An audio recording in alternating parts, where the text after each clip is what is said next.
a bitch. Yeah, we're doing this. When this show was originally announced, all I knew at the time was that this was going to be a more mature version of Scooby-Doo and that Velma would be the main focus. Hearing this, I was all in. I like Velma. She's my favorite character from Scooby-Doo. I was very excited for this, but then we got visuals of the show and that excitement quickly died. However, despite learning about the various changes, I was still slightly hopeful. I'm a firm believer of judging something after you've consumed it and not before. So I watched the show and I only got to episode 5, which should tell you something. When talking about other people's works in my videos, I always try to show some level of respect because I don't know what the circumstances or conditions are when making these shows and movies, but damn. While I may not have finished the show, I feel confident in saying that I believe every decision made when creating the show was for the intent purpose of pissing off the fan base, which is disgusting to me. I'll be honest, I'm not a fan of race swapping because it comes off disrespectful to the original creators and a lazy attempt at representation. I do believe there are some exceptions to this, such as obscure characters that are not well known, but for the prominent main characters that are well known and beloved, call me crazy, but I just think it's common sense that you don't touch those unless you are intentionally trying to stir shit up. Maybe that is the case. Maybe that is the new marketing tactic to get people to watch, not out of entertainment, but out of disdain. After watching the episodes that I did, this made it on my to-do list, but I put it off mainly because I just didn't know what direction to take the rewrite in. Do I attempt to salvage what we originally got using the imposter version of the mystery inking, or do I kill it with fire and do a complete rewrite? After some soul searching, I came to the decision that due to the nature that I believe the show is made in, I cannot and will not humor the idea of rewriting the show Velma. The reason I do these rewrites is to somewhat demonstrate that the story we got could have worked if the execution specifically had been better with a few alterations to the story. However, that all depends if the story was created out of good faith, which I don't believe this show was. I strongly believe that this show was created out of malice towards the audience, which poisons the well in my opinion. Due to this, there's no point in rewriting this show in particular. So instead, what I'm going to do is wipe the slate clean and do my own adaptation of the premise. I will use some elements of the show, but I will not use it as a blueprint as I've done for many of my other fixing videos. With that said, let's talk about the changes. Firstly, the mystery inking are adults and I'm bringing back the original designs with a few alterations. Velma is still the focus and because of that, I think it's better to separate her from the others, allowing the audience to get to know this version of Velma without being distracted by the other members. The only decent idea that came from the show was Velma's mother. I like the idea of her mother mysteriously going missing and I think that should have been the focus of the show instead of attempting to showcase various side plots at once. Before getting into my adaptation, let me give you a quick summary of the setting. Velma's mother is a professor at a university in her hometown, but she went missing when Velma was 10 and after 11 years it still remains an open case. Velma's 21 now and it's nearing the anniversary of her mother's disappearance and she always makes it a point to return home to be with her father as a form of remembrance. That's all the changes I'm going to address for now, so let's finally get into the story. Enjoy! Where are you? We need some help from you now. Come on, Scooby. You don't like the song? It's basically free marketing. He didn't even ask permission to use Scooby's name. What does Shaggy think about it? He likes the song, he thinks it's rad. We told him he had rights since they're using Scooby's name, but Shaggy doesn't want to make waves. Good old Shaggy. By the way, why aren't they driving you back home? They did last year. They originally were, but then we got a call from a client, and I would have felt bad if they turned it down because of me. Velma gets a call from her dad saying he'll be late coming home due to work. Sam and Velma stop to get a bite to eat since there's no hurry for her to get home now. As they enjoy the house special, they hear a few college students talk about a ghost on the campus. Velma's curiosity is piqued and asks the students to clarify.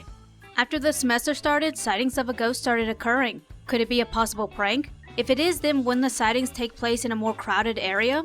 The ghost is only seen in the basement area of the college. Does anyone have a guess of who the ghost might be? There are rumors that it might be a professor that went missing 11 years ago. Velma becomes agitated at the answer and insists that isn't the case. The students are a little caught off guard at the change of her temperament, but Sam diffuses the situation. He pays the bill and escorts Velma out. Sam gets ready to take Velma home, but she has other plans. Take me to the university. Velma, they're just a bunch of college kids, and I'm technically one of them and I want to go see this ghost. What about your dad? He said he was going to be late coming home, so there's no harm. Sam reluctantly drives Velma to the university, but figures that he might as well get some work done while he's there as well.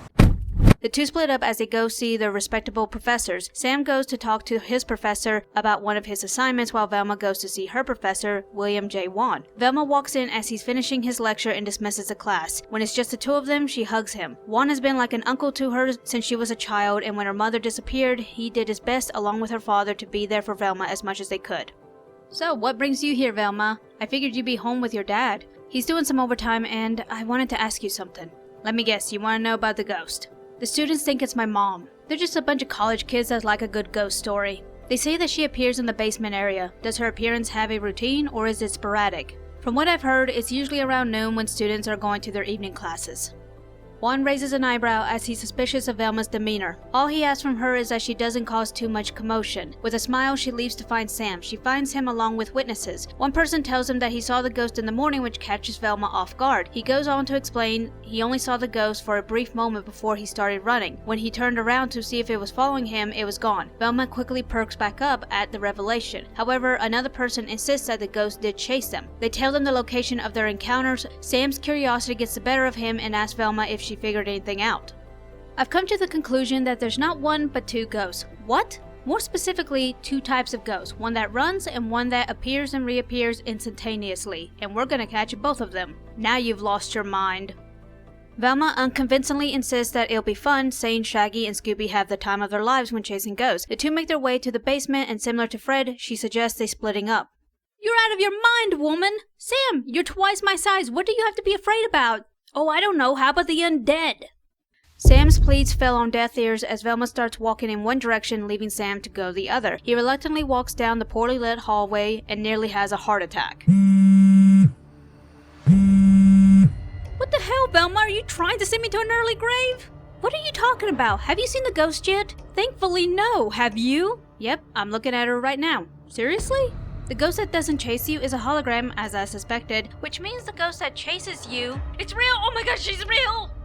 Velma asks Sam what direction he's running in. She barely makes out what he said, but tells him to run to the old storage room. It's big enough that he can hide from the ghost. The call disconnects, leaving Sam on his own. He makes it to the storage room and hides in one of the many rows. Velma arrives and sees a tip of white clothing and quickly constructs a plan. Sam's still hiding, but his phone goes off as Velma's trying to call him. He quickly dismisses the call, not wanting the sound to attract the ghost, but it did. Sam starts running and the ghost quickly falls behind. However, Velma purposely called Sam, hoping that he didn't put his phone on silent so she could lead the ghost towards him. It all went to plan as she was lying in wait for the ghost to pass by. Velma knocks storage boxes in front of the ghost, which catches it off guard and causes the ghost to stumble into another shelf, knocking it over.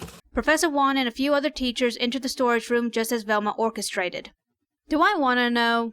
Let me explain. When I was explained the circumstances in which the ghost manifested and to what degree she interacts with those who spot her, that told me that there was two ghosts, but only one of them was real, but not a real ghost. Brenda? I don't know who she is. That's Brenda. She's one of my students. Why did you do this? It was for my paper about social experimenting. What better way to write about it than to conduct one myself, and it would have worked if it wasn't for this meddling Four Eyes.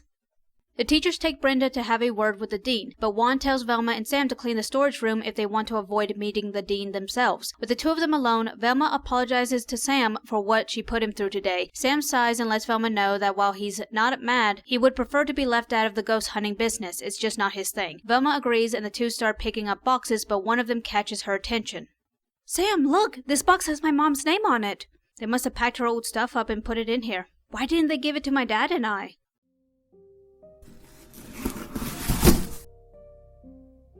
Velma starts looking through her mother's things. There was nothing out of the ordinary, but Velma felt comfort in looking through her mother's old notes. She used to leave the same notes on her homework when she would help. However, Velma would avoid needing her mother's help because she wanted to impress her, but now regrets it. Velma flips through the books and notices a strange tear at one of the cover ends. She picks at it for a moment, but gives in and tears it out completely, and to her surprise finds a file. When she looks in it, Velma is stunned to find that it's an old medical file on her from when she was a kid.